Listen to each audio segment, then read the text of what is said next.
श्रीलक्ष्मी श्रीमहालक्ष्मी क्षीरसागरकन्यका उत्तिष्ठ हरिसम्प्रीते भक्तानां भाग्यदायिनी।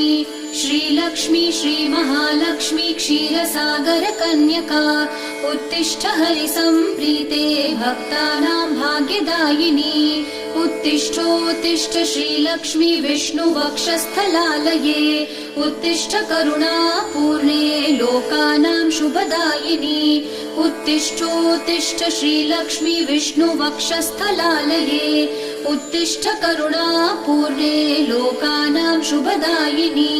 श्रीपद्ममध्यवसिते वरपद्मनेत्रे श्रीपद्महस्तचिरपूजित पद्मपादे श्रीपद्मजातजननी शुभपद्मवक्त्रे श्रीलक्ष्मी भक्तवरदे तव सुप्रभातम्।